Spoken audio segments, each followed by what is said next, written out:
আগামী জাতীয় সংসদ নির্বাচনকে কেন্দ্র করে সারা দেশে বইছে নির্বাচনী আমেজ।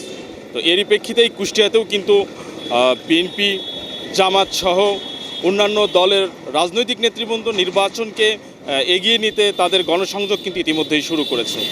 আমরা এই মুহূর্তে আছি কুষ্টিয়া ৪ আসনে, অর্থাৎ খোকসা কুমারখালীর যে কুমারখালী বাস স্ট্যান্ড সেখানে অবস্থান করছি। এখানে দেখা যাচ্ছে ভিপি নূরের নেতৃত্বাধীন গণ অধিকার পরিষদের কিন্তু নেতাকর্মীরা এখানে উপস্থিত হয়েছেন। মূলত গণ অধিকার পরিষদের যুব সংগঠন যুব অধিকার পরিষদের কেন্দ্রীয় সিনিয়র সহসভাপতি শাকিল আহমেদ তিয়াসকে কুষ্টিয়া ৪ আসনের মনোনয়ন দেওয়ায় কিন্তু নেতাকর্মীদের ভিতরে একটি আনন্দ উচ্ছ্বাস দেখা গেছে।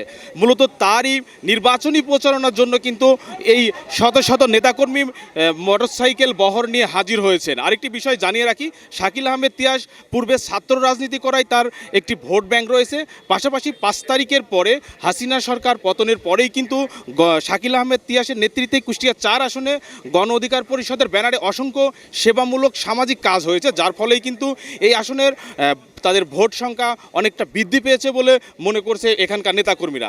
আমরা এখন বাস স্ট্যান্ডে পূর্ব মুহূর্তে অবস্থান করছি মোটরসাইকেল শোভাযাত্রা। আমরা এখন এই আসনের যিনি সংসদ সদস্য পদপ্রার্থী যুবনেতা শাকিল আহমেদ তিয়াসের সাথে কথা বলতে চাই যে জামাত এবং বিএনপির যে হাড্ডাহাড্ডি যে একটা নির্বাচনী প্রচারণা দেখতে পাচ্ছি, এর ভিতরে আসলে আপনারা কতটুকু আশাবাদী বিজয়ের ক্ষেত্রে?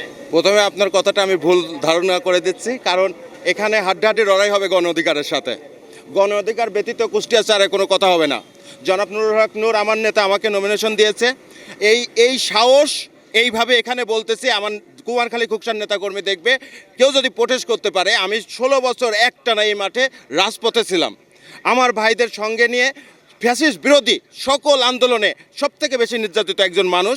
সেই জায়গা থেকে জনসাধারণ আমার উপর একটা আস্থা রাখছে। গণ অধিকার পরিষদ কুষ্টিয়া ৪-এ এই ১৮ সাল থেকে নিরলসভাবে কাজ করে যাচ্ছে। এই কাজে গণ অধিকার পরিষদের মার্শাল্লাহ এতটা জনপ্রিয়তা কুষ্টিয়া ৪-এর আসনে রয়েছে, এটা প্রতিটা প্রান্তরে প্রান্তরে জনগণের কাছে গেলে আপনি বুঝতে পারবেন। আমরা মানুষের কাছে যাচ্ছি, মানুষের ব্যাপক সাড়া পাচ্ছি। আমার নেতা আমাকে নমিনেশন দিয়েছে, আমি বিশ্বাস করি এই গণ অধিকার পরিষদ কুষ্টিয়া ৪-এ বিজয়ে ১০০% নিশ্চিত।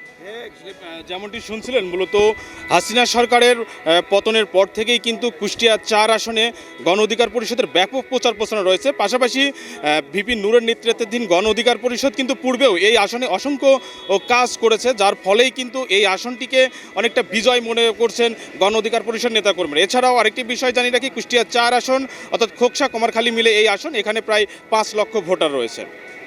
কুষ্টিয়া থেকে সোহাগ মাহমুদ, নয়া দিগন্ত।